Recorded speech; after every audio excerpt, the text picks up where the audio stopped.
propose un nouvel atelier d'écriture dans la série des ateliers que je mène depuis le début de l'année à la Maison des associations et de la vie citoyenne du 10e arrondissement. Encore une fois, dans la possibilité de mener, pour des raisons sanitaires, cet atelier, je propose aux participants de l'atelier, mais plus largement à tous ceux qui veulent participer, un nouvel atelier, cette fois-ci sur un thème un peu particulier, le nom des rues. Cet atelier s'inscrit dans le cadre de la série d'ateliers d'écriture que je mène depuis janvier 2020 pour la bibliothèque François Villon, qui est fermée en ce moment pour travaux de rénovation, à la Maison des associations et de la vie citoyenne, une série d'ateliers sur le thème de la ville. Pour la thématique de ce dernier atelier, en ligne, j'espère que nous pourrons nous retrouver à partir de la rentrée pour animer de nouveaux ateliers à la Maison des associations et de la vie citoyenne. Pour cette thématique, j'ai pensé donc au nom des rues. Dans les variations sémantiques des noms de villes, dans le livre Du côté de chez Swann de Marcel Proust, l'évocation du simple nom d'une ville suffit au narrateur pour imaginer les voyages merveilleux.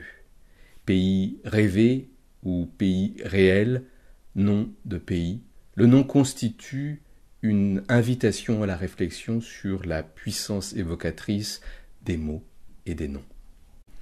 Les mots nous présentent des choses, une petite image claire et usuelle, comme celle que l'on suspend au mur des écoles pour donner aux enfants l'exemple de ce qu'est un établi, un oiseau, une fourmilière, chose conçue comme pareille à toutes celles de même sorte. Mais les noms présentent des personnes et des villes qu'ils nous habituent à croire individuelles, uniques comme des personnes. Une image confuse qui tire d'eux, de leur sonorité éclatante ou sombre, la couleur dont elle est peinte uniformément, comme une de ces affiches entièrement bleues ou entièrement rouges, dans lesquelles, à cause des limites du procédé employé ou par un caprice du décorateur, sont bleus ou rouges, non seulement le ciel et la mer, mais les barques, l'église et les passants. Je vous propose donc un atelier où vous irez puiser dans le nom des rues, des quartiers de la ville où vous avez passé votre jeunesse, où vous vivez, où vous travaillez aujourd'hui, matière à écrire de courts textes biographiques à partir du livre de Jacques-François Piquet, Nom de Nantes, paru aux éditions Jocasseria en 2002. Jacques-François Piquet a passé toute son enfance à Nantes. Dans ce livre, Nom de Nantes, il se souvient de tous les lieux qu'il a fréquentés, alors qui fonctionnent comme le théâtre de la mémoire.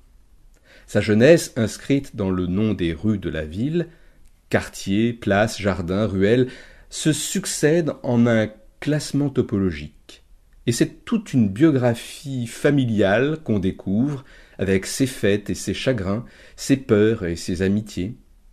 De rue en rue, au fil de ses souvenirs, l'auteur revient sur les traces de son enfance, dans les différents endroits de sa jeunesse, toute une époque où la présence ressurgit dans les creux du souvenir d'un visage, d'un prénom, d'une musique, d'un amour. Je vais vous lire à présent 3 petits extraits du livre de Jacques-François Piquet, Nom de Nantes. Le petit port. Sur la pelouse de l'hippodrome, durant la saison des courses, vous y veniez presque chaque dimanche. Ta mère s'asseyait sur l'herbe avec tricot ou revue. Ton père s'installait face aux tribunes. Feuille de Paris en main, mais ne jouait pas d'argent, jamais, simulait seulement, faisant ses comptes ensuite et déclarait plus souvent perte que gain, l'illusion du jeu, vois-tu. Un jour pourtant, à quelques pas de toi, un homme en blouse grise, armé d'un pistolet, abattit un cheval blessé, et le hennissement de la bête avortée par le tir longtemps te poursuivit. Illusion perdue, jeu de vie et de mort. le jardin des plantes. Dimanche de printemps, azalées, camélias, rhododendrons, grands arbres d'essences exotiques, faons nouveau-nés dans les enclos près des grilles, poissons rouges et carpes de belle taille dans les bassins d'eau claire. Mais ils marchaient dans les allées du jardin comme ils vivaient sous leur toit, séparés, silencieux.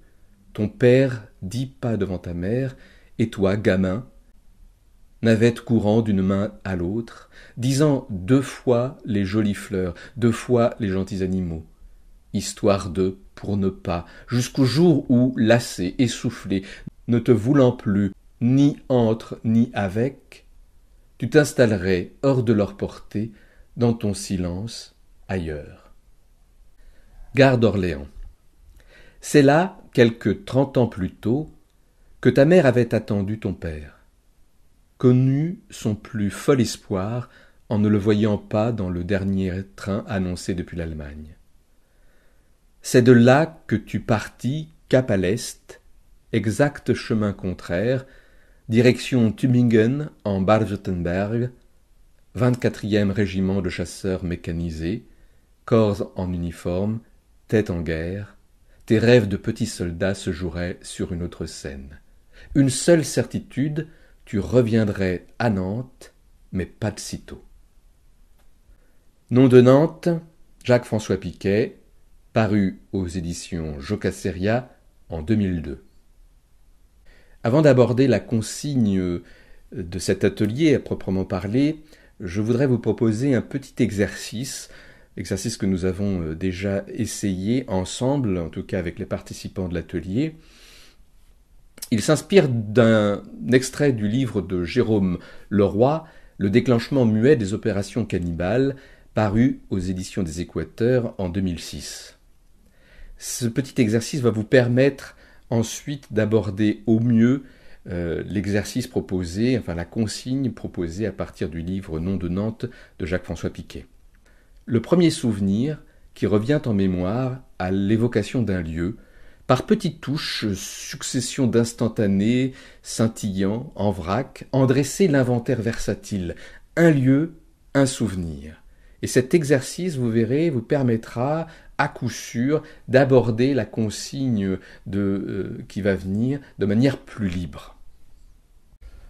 Un lieu, un souvenir. À Abbeville, où j'ai vidé des bières avec Philippe Lacoche sur un bar péniche le soir. À Libourne, entre Île et Dorgne, où je me suis promené au matin dans une géométrie utopique de rues jaune pâle.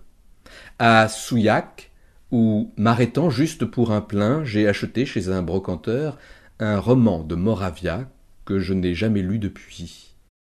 À Trouville, où le sais-tu, je ne suis jamais retourné. À Saint-Sauveur-le-Vicomte, où la tombe de Barbet m'a ému plus que de raison dans le Cotentin glacé des derniers Noëls. À Brest, où j'ai vraiment beaucoup bu. Voilà un court extrait du déclenchement muet des opérations cannibales de Jérôme Leroy qui va vous permettre de vous mettre en condition pour aborder au mieux l'atelier de Jacques-François Piquet, Nom de Nantes. Voici à présent la consigne, vous allez voir, elle est très courte. Puisez dans le nom des rues, des quartiers de la ville où l'on a passé son enfance, où l'on travaille, où l'on a ses habitudes, où l'on vit, matière à écrire de courts textes biographiques, fragments de vie, biographie familiale, ces lieux fonctionnant comme théâtre de mémoire. J'espère que cet atelier vous aura intéressé. N'hésitez pas à m'envoyer les textes que vous aurez écrits, ainsi que ceux que vous avez peut-être écrits mais pas encore envoyés des précédents ateliers. Cet atelier termine le cycle que j'avais prévu d'animer pendant cette année dans le cadre de la fermeture de la bibliothèque François Villon. À la rentrée, en septembre, octobre, peut-être novembre, nous mènerons de nouveaux ateliers, j'espère à la Maison de la vie associative et citoyenne du 10e arrondissement. En attendant, je vous souhaite à tous un bel été et je vous dis à très bientôt.